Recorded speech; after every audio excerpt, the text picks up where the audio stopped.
In relation to the Prime Minister's language there, very forceful repudiation of the Trump tariffs. He says they're entirely unjustified, not in the US interests, and not a friendly act.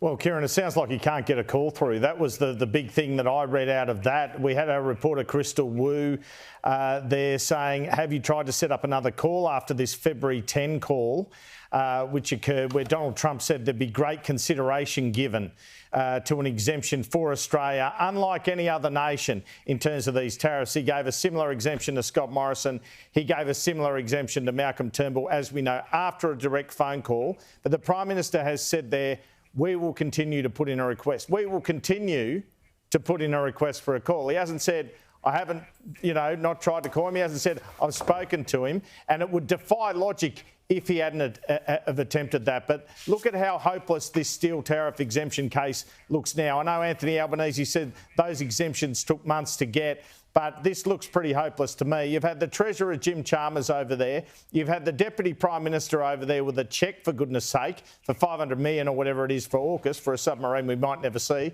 And now you've got the Prime Minister, Kevin Rudd, in deep talks, I'm told, over the weekend. Sounds like Trade Minister Don Farrell was told don't bother, but he certainly didn't bother travelling at the very least. But again, the Prime Minister saying we will continue to put in a request for a call. Well, there's a big reason Donald Trump wouldn't want to make that call or agree to that call if his decision was, encouraged by Navarro and those other types around him, Howard Lutnick, not to give the exemption. It would have been a very uncomfortable call indeed. But what we've got here politically, Kieran, is the Albanese government and Anthony Albanese started the term triumphing or beginning to triumph in terms of a trade battle, a trade war with China, and they're ending their term starting to lose another trade war. Now, what I've heard from the most senior members of government is, OK, steel, this aluminium, this isn't great, right? This isn't great, but at least some of these firms, BlueScope, etc., have their operations in the US. They'll actually benefit in a way from this. But what they really fear are the next wave of tariffs and not being able to get an exemption on them. And the speculation is Trump will act on agricultural, on pharmaceutical, on this stuff worth billions,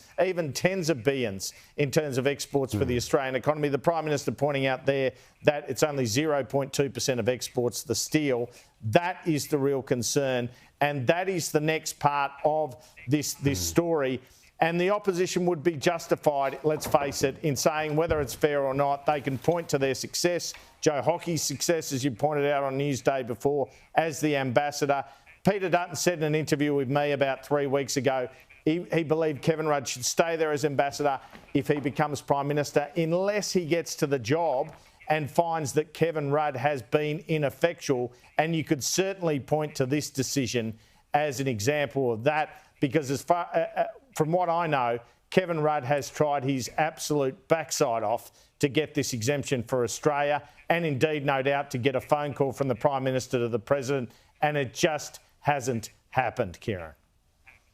Yeah, that's very interesting, those concerns about this just being the tip of the proverbial iceberg. You know, we discussed for years the fact that our Prime Ministers were unable to get Xi Jinping into a room to get conversations with him. And now we're struggling to get a conversation with our ally.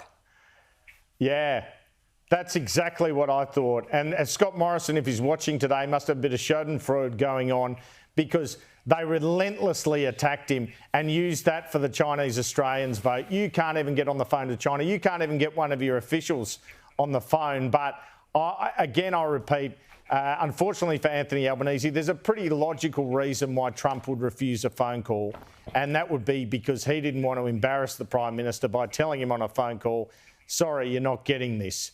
And that is where the decision is at. Now, whoever wins this election, for the benefit of the goods and services of Australia, needs to travel to the US as soon as possible to see, and for the Australian economy, needs to travel there as soon as possible to see if they can carve out an exemption that none of the rest of the world have.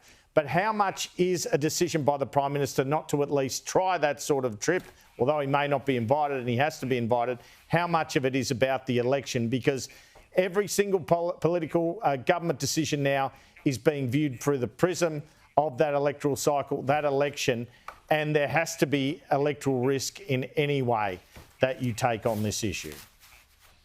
Andrew Clennell, thank you as always.